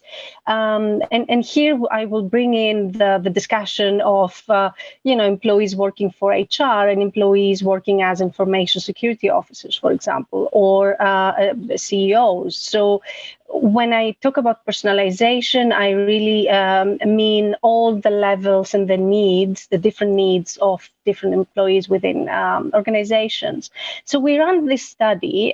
We actually collected, and we had 160 participants in our survey, and we ran 10 interviews as well, mainly with either information security experts, cybersecurity experts within companies, or CEOs, CISOs, educators. So we kind of have a breadth of participants there. And we kind of try to identify their knowledge, but also aspects such as, do they run an awareness raising program in their company? Or if they do, how often do they run that program? If they don't, why not? And I guess it was not a surprise to see that the majority of these organizations were running actually an awareness program, and that was coming out as a strategic decision, either from the kind of board level of the CISO level. So they were really considering awareness as an important aspect within their organization. However, these trainings were either running a couple times a year or, once a month, which is not necessarily a negative aspect at all. And really what we are trying to do, and I will talk about that a bit more, is to identify what is the golden kind of solution. How often or how rarely do you need to train employees to avoid security fatigue? But apart from that, we were also interested in, for example, why are they running these programs? What is the kind of goal of having and conducting an awareness program for employees? And the main aspect there was, again, as a strategic decision, and of course, out of the need for compliance to either GDPR or other standards and best practices. And mainly what our participants mentioned as really the focus of these trainings were, of course, phishing simulations they were running, but also around password handling, sensitive data. And overall, I think the majority were talking about compliance overall, as I mentioned. It was not a surprise as well that the majority of participants, as I mentioned, coming from different levels, different expertise, were very confident around understanding what sensitive data is. For example, that they would never use an unsecured Wi-Fi, or that they could recognize a phishing email. So that confidence can sometimes be problematic. And here comes the first kind of surprise, because out of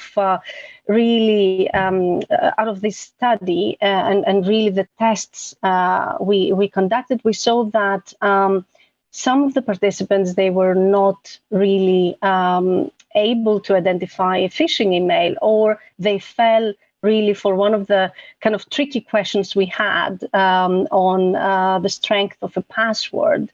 We were asking them to check the strength of their password, and some of them typed it in.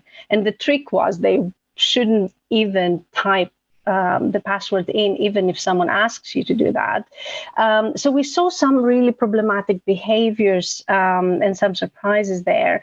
And just to mention that when we tested our product, the human risk assessment, again, with experts or employees from different departments, we saw an overall kind of resilience reaching maybe 70% out of 100 in really across all our threat areas.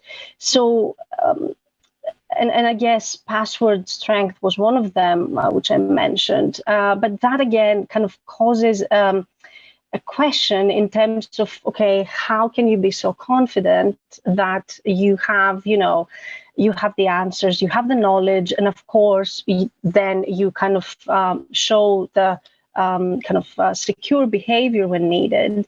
When we actually saw using the human risk assessment that this is really not the case. And this is really how we utilized the results from our study to really start working on developing the human risk assessment, which is something like a phishing simulation, but we kind of used a completely different approach, using fun scenarios, very relevant and personalized, as I mentioned, to specific employees. And really the outcome and the results provided out of the human risk assessment can help either managers or whoever is running and organizing an awareness campaign within the company to identify who needs what in terms of training. And this is why we can shape a more kind of personalized approach in the programs we provide. And that's briefly, very briefly, what we did and how this really fed into our work.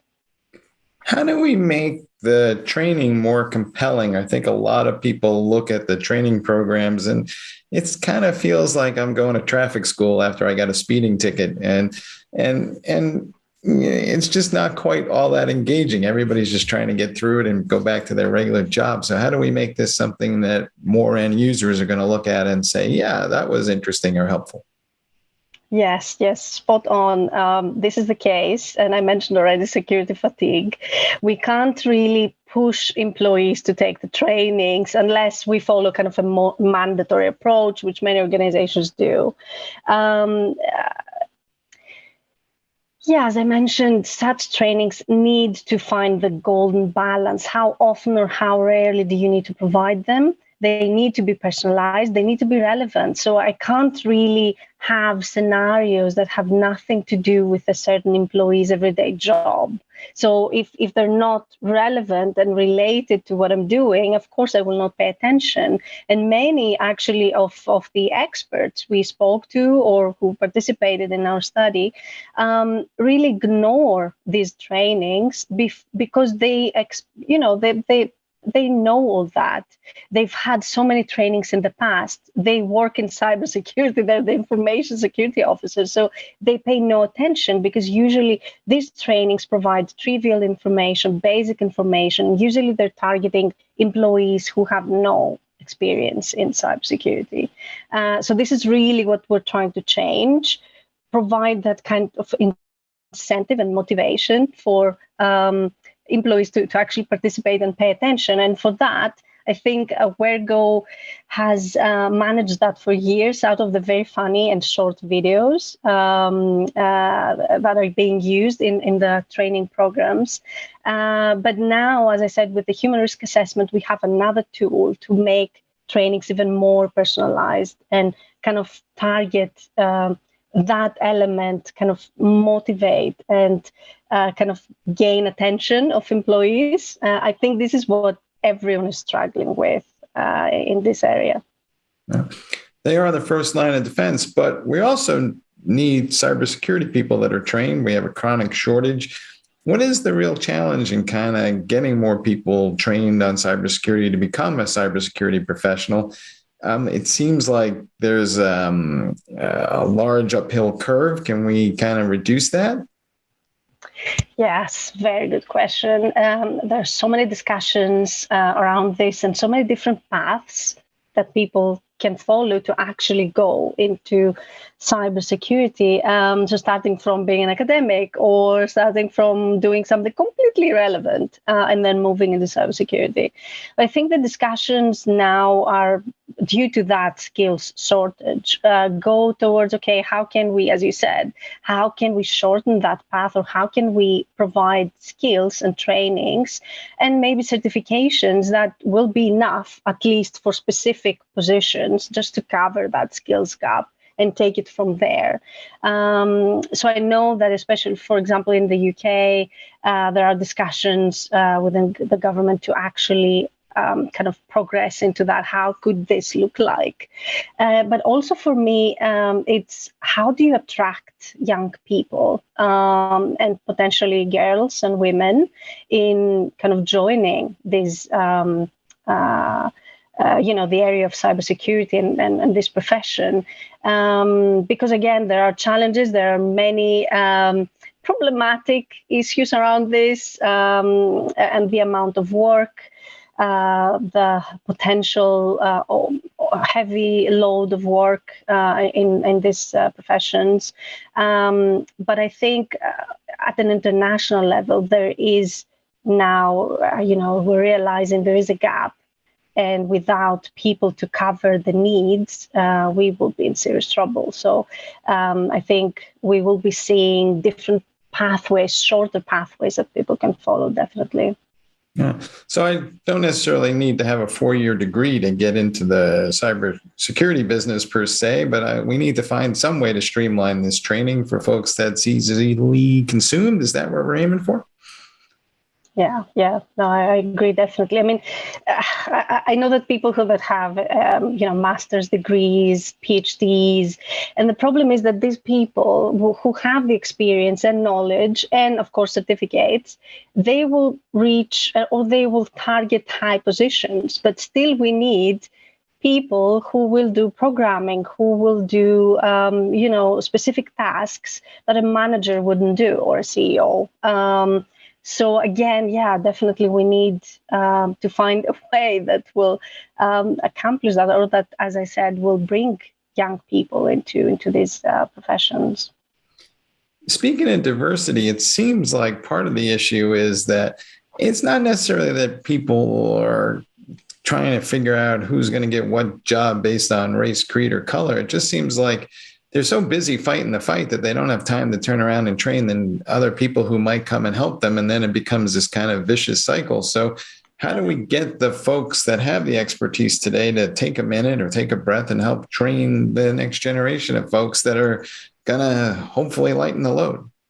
That again goes back to the demand in the market and how organizations are allocating or not funds for positions in information security and cybersecurity. So if you have one information security officer in your company and they have to do everything, and in many cases, they actually do privacy compliance, they do everything, there's no time to train others. There's really no time. So unless you take and you recruit more people, even if they're junior, in these positions to cover some of that heavy load, I don't think there is a way. So I think what is coming in the next years, as I said, is I expect to see junior positions bringing in people and then kind of following different pathways, either providing them training to become a privacy expert or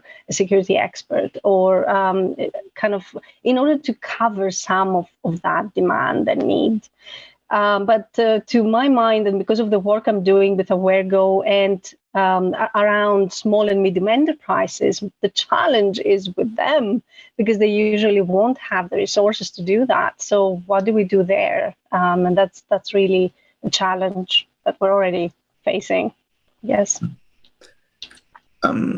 As we think through this whole problem, do you think also we need to train people who aren't quote unquote security experts? It seems like we're relying more on IT operations people to execute some of the security policies, application developers. We talk about shifting left. And so the whole cybersecurity training education thing perhaps needs to be more pervasive than we think about it today. Yes, totally agree. It's not just, as we said, the experts. We need to avoid, at least have a certain level of a firewall, a human firewall of coming from all employees. So I think at all levels, users and employees should have a basic understanding of how to avoid a phishing attack, for example, and not to open links, not to open attachments. But to do that, you still need to kind of be aware of the culture of your organization, the level of resilience of your employees, the potential risks you're facing. And to be honest, many companies don't really have that knowledge and understanding of their own organizational culture. So I think that's one of the reasons why we worked towards developing the human risk assessment, which you can use as a standalone tool to run that kind of risk threat assessment and understanding the resilience levels of your employees and then kind of target that. So for me, it's kind of, I'm seeing cybersecurity as a holistic kind of matter. It's not just about the training of the information security officer. It's the training of all employees, but also the entire culture of an organization, because that can impact so much. So yeah, totally agree with your points. So what's your best advice to folks right now who are contemplating all this? It's kind of a struggle and it deals with as much the technology as the emotional components of all the people involved. Security professionals clearly don't think like everybody else in the world, and that's probably a good thing. But how do we kind of look at this from a behavioral perspective? Yeah, so as I mentioned, for me, the most important part is kind of looking back at the culture, the organizational culture, focus on employees. Be aware of the potential risks. We see a lot of denial coming from certain organizations, for example, that they won't be a target of a ransomware attack, or they won't face these types of attacks because they're a small company. They're not that important, for example, or they're not a big player. But we see that, for example, ransomware attacks are hitting SMEs as well, or individual users. So we kind of need to pay a bit more attention and take it a step at a time. Like, there's no need to panic. So there is advice out there.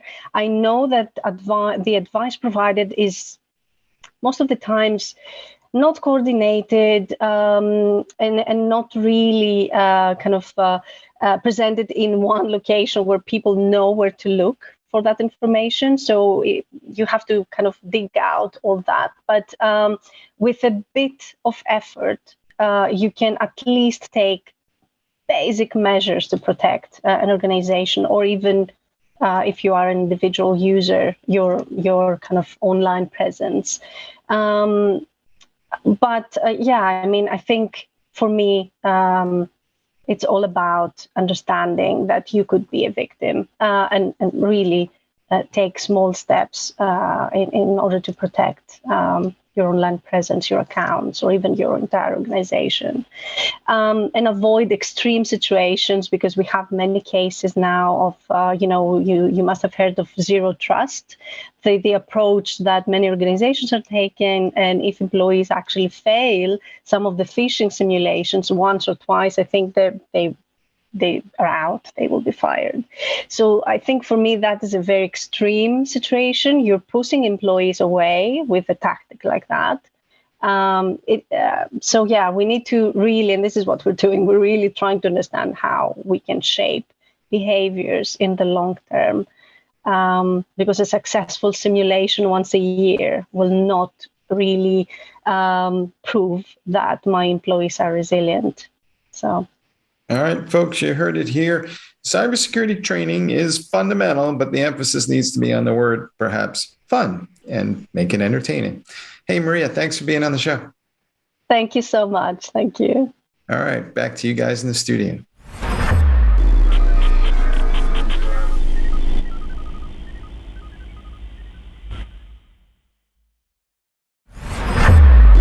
This is is Techstrong TV. Hey guys, welcome back to the Open Source Summit. We're here in Dublin, Ireland. It's beautiful and it's gorgeous. And we have Nicole Popla, who's with us, and she's in charge of safety for the Zephyr project. Zephyr is in charge of the real-time operating systems for embedded systems and edge computing platforms. And she's going to figure out ways to work with people to use that in use cases that require a high amount of safety. Nicole, welcome to the show. Yeah, hi. Nice to be here. Nice to meet you. So why does this need a special program? What's difficult about it? What's the challenges and what are you trying to accomplish? Oh yeah, there's a lot of challenges, and what let's say the base that we're trying to accomplish with, let's say, the safety section of the Zephyr project is to have this, neat little embedded operating system in safety-related applications, so that there's an operating system available in open source that is reliable enough and that you can trust and that has everything you need for the safety compliance approval of a complete system. So really, from base to application. So these systems are really hardened in that they need to be, absolutely reliable. Will there be tests or certifications, or how will that kind of play out? We're aiming for a safety certification in the end, which is a combination of having an audit and an assessment, and then providing from our side all these reliability information, which is tests. That's something that's already done in the Zephyr project, but bring this into a format that safety certification really accepts this as proof of test, as proof of complete coverage. That's something that we are currently working on. Now, the folks who build these types of applications already have some systems in place. What's in it for them to go with an open source? What's going to be the attraction? What will get them to stand up and go, ooh, I can't wait? It's the main thing that you always have when you go open source. You are completely vendor neutral. You are avoiding locked-in mechanisms. You find an open community to interact with. You have a better chance to, let's say, to also work with the project to get feature requests or functionality requests to the project. You can get involved. It's open, so it's you're not so dependent as on, let's say, the standard operating system vendors. And hopefully the total cost will be lower too, right? I think so, but it's the total cost in the sense of how much do I pay for a license? You won't pay for a license, but you still have the efforts of integrating and of testing in your context. So I'm sure in the end, I think the business people would need to answer that, because that's more to the total cost of an operating system in your project than simply the cost for a license. In the end, I think for full or higher volume products, it for sure will be lower cost. Anything involving safety tends to attract a lot of attention from governments. So are you going to help work with the government side of these things and say to these people, Zephyr's reliable, and work with the manufacturers, or will you leave that to the manufacturers and they'll take care of that, or how involved will you guys be? So from the safety point of view, we're not involved with the government. So the government now is all governments are facing the security topics. So with the safety, I think it's more the staple that's always there, that you expect a car to be safe. You expect a medical device to not kill the patient. You just expect safety to be there for the last 20, 30, 50 years. So you just expect it to be there. And the security is the one thing that's now popping up into all faces and saying, okay, we also want a security. We rely on the safety wherever it's coming from, and we want the security. So at the moment, the focus of the government is very strong on the security, which also affects the safety. So you can't really separate things, but let's say with government interaction, we leave this to the security guys at the moment. All right. Do you think there'll be a lot of lawyers involved as we go forward? It seems like there's opportunities for all kinds of misunderstandings and litigation. There are lawyers always involved with the safety. It's with product reliability and one aim of following these safety certification or safety compliance programs is to show to lawyers, to show when in the end you have a crash or something that will affect people negatively, and you have to prove that you did everything possible to avoid this. So that's more or less the aim of showing safety compliance, showing compliance with state-of-the-art methods, showing compliance with architectural schemes on how to provide a reliable and robust system. And that's lawyers are always involved with a sense of checking in the case something goes wrong, who is to blame. So it's more or less also avoiding the blame game. Having really proof, you can always say I have the best engineers, I have the best process, I have the best product, but you need to prove that. You need to prove that it's best also in the sense of reliability, of not killing people. What do people underestimate about being in these use cases, and what is it that in your experience you've seen people kind of overlook and then get hung up on later that they should have worked on earlier? I'd say from a technical perspective, it's always, okay, we need to have a safe product, and let's buy a bunch of safe components, plug them together, and have a safe product. And it's actually more to that. So it's always about the architecture of the complete system, so that the components, however expensive they have been or however great the certification results are, that they really fit together and that they fit the use case of your product. So that's when we go back to an operating system, that it's really as flexible, as configurable, and as reliable in the configurations as it can get. Right. And we're talking about use cases that can involve personal health care or whatever, because it's a really small operating system and it can go into devices that might be in your ear like this one. And so it will have a lot of implications in terms of lifestyle that go beyond just whether or not it's secure from a hacking perspective. So if that's the case, should people start writing applications for this with those goals in mind? And if I'm a software developer, what should I be thinking about for the software that's going to sit on top of these devices? Do I need a safety review for that too? And what does it look like? Yeah, sure. So what I said before, it's not just only plugging things together and getting certified components for it. It's also, does this fit together? So from the Cepher perspective, we will provide information on how an application or how also the underlying hardware needs to look to work with the safety operating system. So on the one hand side, when you look about developers writing applications, follow or read the safety manual, follow also best practices for your own application. So make it as robust, make it as having no flaws, with sense of you don't try to avoid vulnerabilities, try to avoid unspecified behavior, make sure you really implement what you wanted to implement, that you think about a safe and sound product architecture, that you think about a safe and sound safety concept, that you say, okay, what can go wrong with my product and how do I want to avoid this? And then how can I detect the things that I want to avoid, and what do I do if I detect this? So really go from that, think about what can go wrong, how can I detect this, how can I avoid this, and what will I do if I detect this? And then, follow the procedures, follow sound engineering principles.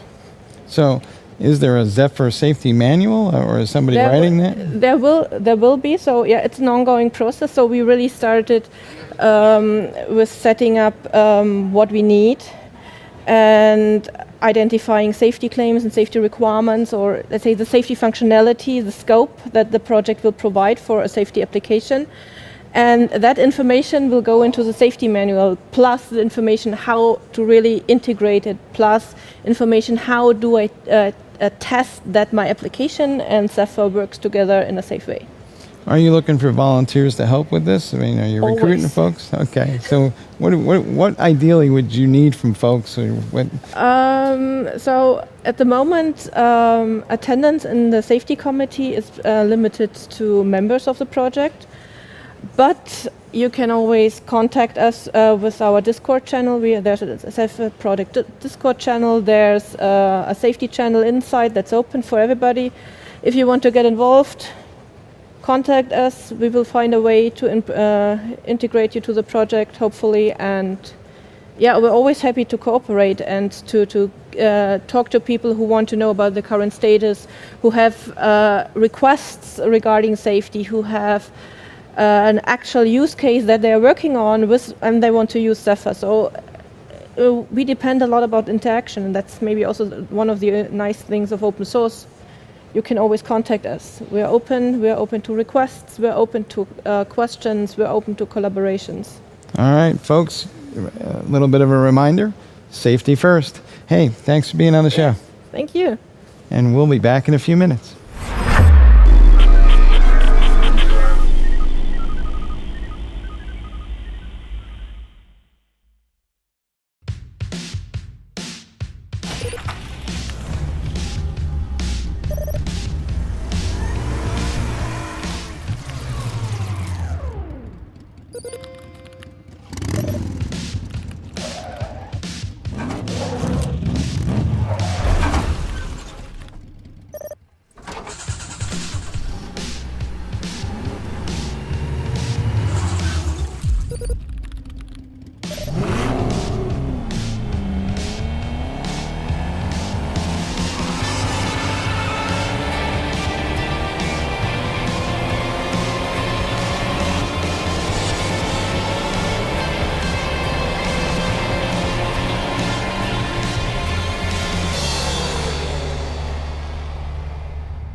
Hi again, everyone. I hope you all enjoyed today's episode of Techstrong TV. We had a set of amazing interviews with industry professionals to keep you up to date with the latest news. And alongside the airing of the SRE show, we had plenty of great content. We'll be back again tomorrow, so we hope to see you then. In the meantime, thank you so much for watching, and I hope you have a wonderful rest of your day. As always, stay strong. Techstrong.